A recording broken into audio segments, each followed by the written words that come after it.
Com isso, eu encerro esse segundo tópico referente às primeiras ações de repressão ao comunismo.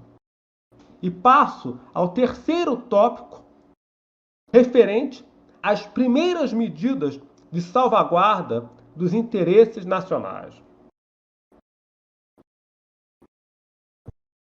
Uma das primeiras medidas, isso aí era uma reclamação que circulava na época, foi instituir a chamada Lei dos Terços. Essa lei aí determinava que todas as empresas públicas ou que tivessem contrato com órgãos públicos deveriam ter, no mínimo, 2/3 de trabalhadores nascidos no Brasil. Essa lei foi instituída pelo decreto 19.482, de 12 de dezembro de 1930. Essa lei não só limitou o emprego de mão de obra estrangeira, como também limitou a entrada de imigrantes no Brasil. Aquela reclamação que alguns militares faziam, né, de que o governo não seleciona direito, né? Então, o preâmbulo desse decreto é muito significativo, né? Os considerandos, né?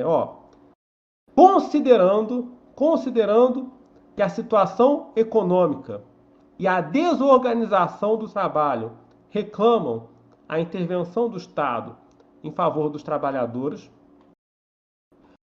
considerando também que uma das causas do desemprego se encontra na entrada desordenada de estrangeiros, que nem sempre trazem concurso útil de quaisquer capacidades, mas frequentemente contribuem para o aumento da desordem econômica e da insegurança social.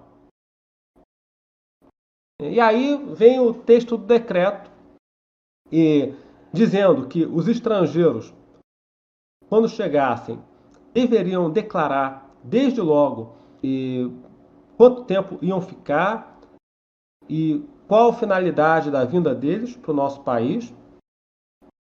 E lá no artigo 3º ficava estabelecido que todos os indivíduos, empresas, associações, companhias, firmas comerciais que explorem concessões do governo federal, dos governos estaduais ou municipais, ou que tenham qualquer tipo de contrato com a administração pública, devem ter, no mínimo, daqui para frente, 2/3 de trabalhadores nascidos no Brasil, brasileiros natos. Logo depois, né, isso por meio do decreto que eu acabei de citar, né, decreto 19.482, de 12 de dezembro de 1930. Depois vieram outros decretos, né, já na época da ditadura, no Estado Novo, veio outro decreto ainda mais rígido na questão migratória, né, que estabelecia a chamada política de assimilação dos imigrantes. Não vou falar disso agora. Logo depois, veio o decreto 19.626, de 26 de janeiro de 1931. Esse decreto, meus amigos, ele fixou a despesa geral da União para o orçamento que estava para ser executado, estabeleceu lá uma tabela e uma das providências contidas nesse decreto, nessa tabela, foi a redução do salário do presidente da República pela metade, de 240 para 120 contos de réis por ano, 26 de janeiro de 1931, para criar um ambiente de confiança, né? Enfim, nesse mesmo dia, o Getúlio Vargas compareceu à cerimônia de posse do clube militar. Lá ele assistiu um ciclo de conferências, né, de palestras a respeito dos problemas nacionais, né? Porque ele queria, né? Aquela história, né? Ele queria o apoio da igreja e dos militares, basicamente.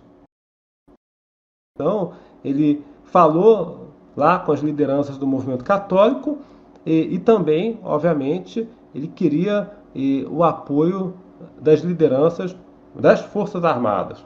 Então, por isso, ele compareceu à cerimônia de posse da diretoria do Clube Militar e assistiu esse ciclo de palestras. Além do Clube Militar, tinha lá o tal do Clube 3 de Outubro, que era uma agremiação onde havia civis e militares. Vamos destacar isso, né? O Clube 3 de Outubro, ele é muito identificado como uma agremiação militar, mas havia também civis na diretoria. Inclusive, o Valdemar Falcão, que foi um dos deputados católicos eleitos em 1933 e depois se tornou ministro do Trabalho, foi ele que ajudou a redigir o programa do Clube 3 de Outubro.